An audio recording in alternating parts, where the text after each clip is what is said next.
Hello everyone. We're looking at sentences.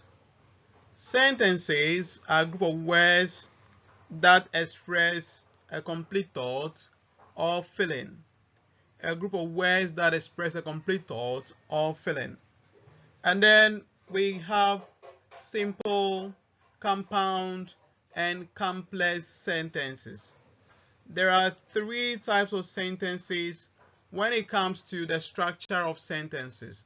We have simple, compound, and complex sentences. What is a sentence? A sentence is a group of words that make sense on its own. A sentence is a group of words that make sense on its own. So it's supposed to make sense. The words that make up the sentence should be sensible. It shouldn't be just a bunch of words which does not make a sense. No, it should make sense. Sentences can be silly but still make sense. Sometimes you see that they are illogical. They don't apply to normal reasoning, but they still should make sense. According to the rules of content of a sentence, it should have them so that it makes sense. It's sensible when you have all the ingredients that are supposed to be found in a sentence. For example, the rainbow dog flew over the sun. The rainbow dog flew over the sun. This sentence, though it is illogical, it is a complete sentence because it has all the elements of a sentence. A sentence needs to have a verb, that's a doing word. Okay? A sentence needs to have a subject, be about someone or something. So the sentence must have a subject, and that is to say that the sentence must be about someone or something. So the sentence there, we have the rainbow dog flew over the sun. What is it about? It's about the rainbow dog. And what is the doing word there? Flew over. And then flew over what? The sun. So all the elements that a sentence needs to have are here, and therefore all needs of a sentence are satisfied. There are 8 planets in the solar system. This is a sentence. There are 8 planets in the solar system. It's a sentence because all the elements of a sentence are here. It started with there are. There are is there, which is the pronoun, and are is the verb. 8 is describing planet. 8 is an adjective describing planet. In the preposition, there the article which is telling us about the solar system. So solar system is a compound noun, a group of words that function as a noun, compound noun. So this whole thing is a sentence. It has a subject, a verb, and an object. Do you get the point here? We're going on. And hurt his knee. And hurt his knee. Wow.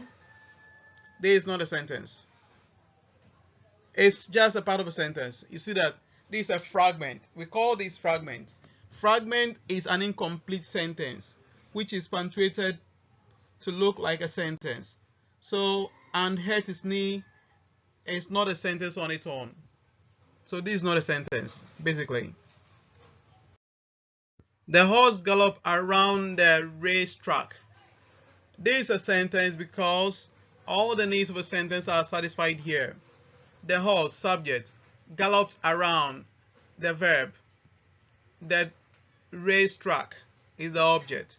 So it's a complete sentence on its own. The horse, subject, gallop around, that is the verb phrase. And then the racetrack is the place where the action happened. Okay? So the racetrack is where the action happened. So it's a complete sentence. Ready for dinner. This is not a complete sentence because you don't know, there's no subject, there is no verb, and all we have is ready for dinner. So what is it? It's not a sentence. It's not. Sentences. We are now going to learn about simple sentences, compound sentences, and also complex sentences. We're looking at these 3 types of sentences. Simple sentences. A simple sentence is also called an independent clause. So another name for a simple sentence is an independent clause. It contains a subject and a verb and expresses a complete thought. So you will find in the simple sentence a subject, a doer of an action, a verb, an action word, and also it's going to make sense. For example, Scott plays soccer in the morning. Scott plays soccer in the morning. Here we have Scott, the one doing the action. The action is in red, plays. What does he play? Soccer. When does he play? In the morning. In the morning here is an adverbial phrase of time, telling us the time when the action of playing soccer happens. We have simple sentence, subject plus one verb. That is why it's a simple sentence. It has a subject and one verb. Simple sentence. Another example of simple sentences. Bears wash themselves in our bed bath. Bears wash themselves in our bed bath. You see here we have bears is the subject, wash the verb, themselves is the reflexive pronoun here. So that's the object. Where? In our bed bath. So the place where the action happened is what is stated here. So this is in our bed bath is an adverbial phrase of place. Our bed bath is telling us about the place. So it's an adverbial phrase of place. It's a phrase of place. Tom can read chapter of books. The of is taken out. Tom can read chapter of books. Here we can see Tom subject. Can is an auxiliary verb, it's a helping verb. So it's showing the ability. Can is showing ability. Can read chapter of books. Read is the verb there. And can read what? Chapter of books. Okay, so chapter of is telling us about is describing the books. So it's a simple sentence and it's very clear. It has one main idea. Now we're going to the next thing, which is compound sentences.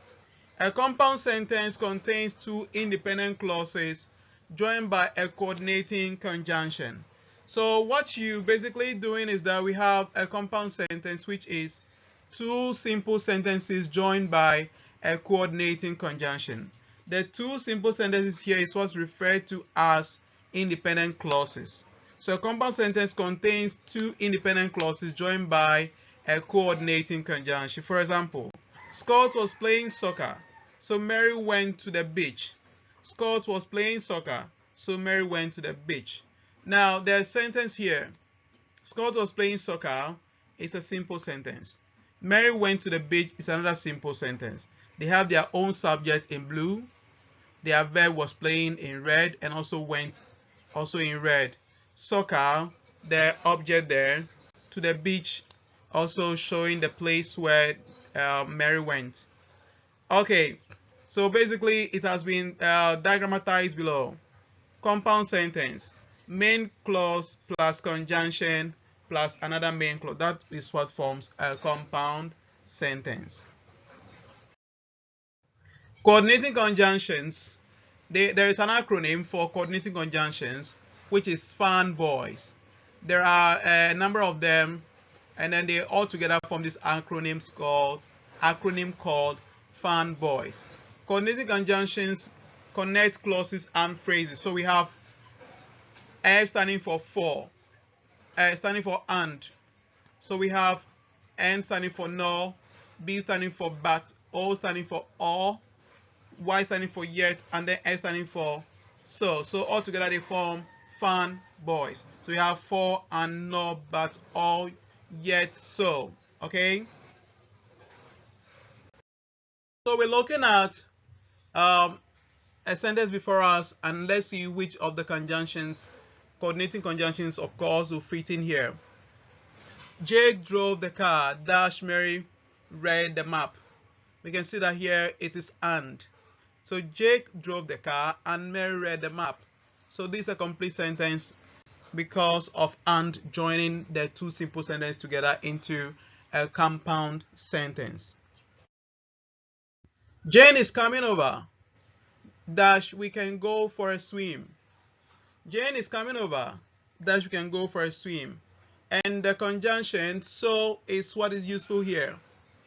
Jane is coming over so we can go for a swim.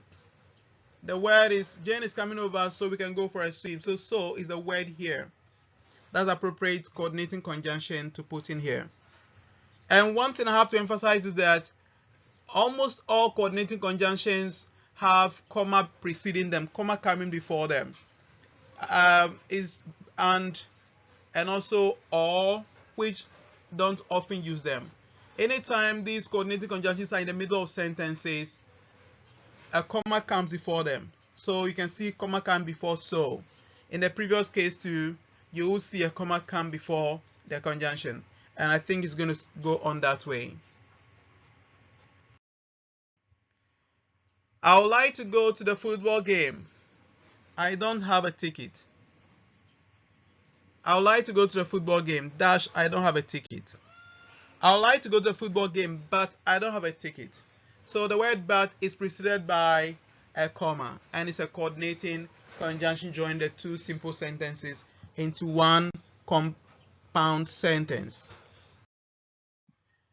We're going on to look at complex sentences. These are also sentences which are made up of more than one sentence. But in their case, they have a subordinating conjunction joining them together. A complex sentence combines an independent clause with one or more dependent clauses. So here we have a clause that can stand on its own, another one that cannot stand on its own. That's independent clause can stand on its own. Dependent clause cannot stand on its own. And these two have been joined together to form a complete sentence. And it's called a complex sentence. A complex sentence always has a subordinating conjunction. I'm reading the last after the full stop over there.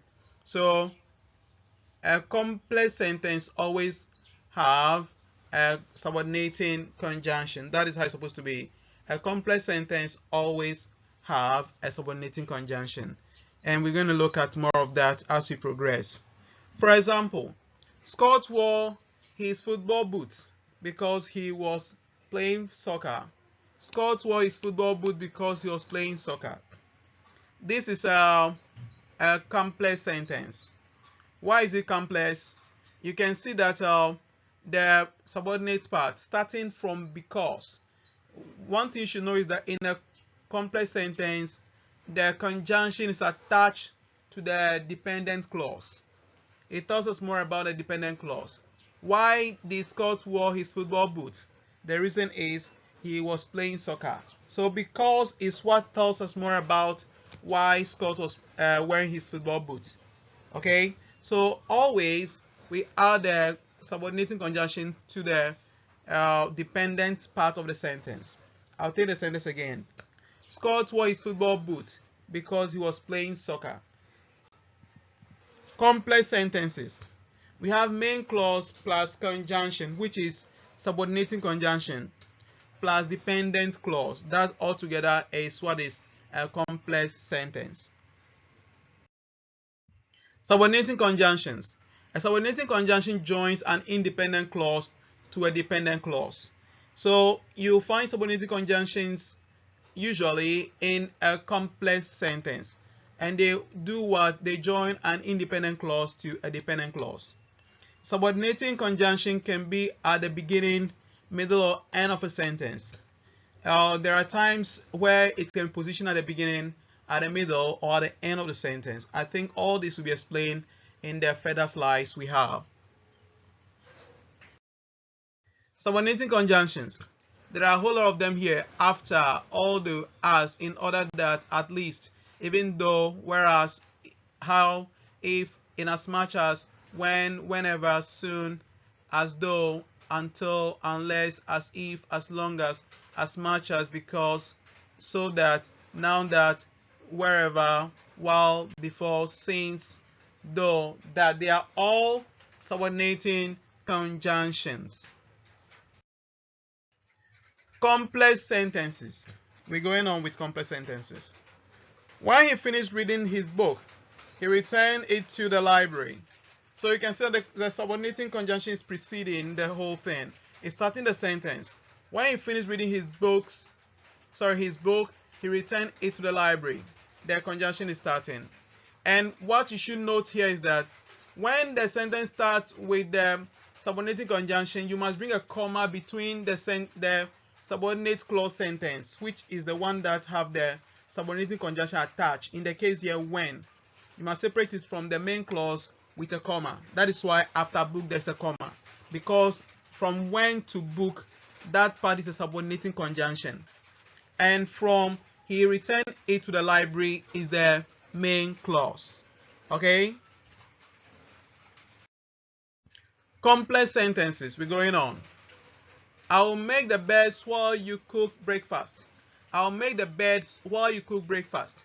Here we can see that while is in the middle, and because in the middle, there's no comma separating it from the main clause. We don't have to put that there. The children saw many interesting science experiments when they went to their excursion. The children saw many interesting science experiments when they went on their excursion. Here we have when, which is the relative pronoun here, and is acting as the subordinating conjunction, joining they went on their excursion. When they went on their excursion, the subordinate clause.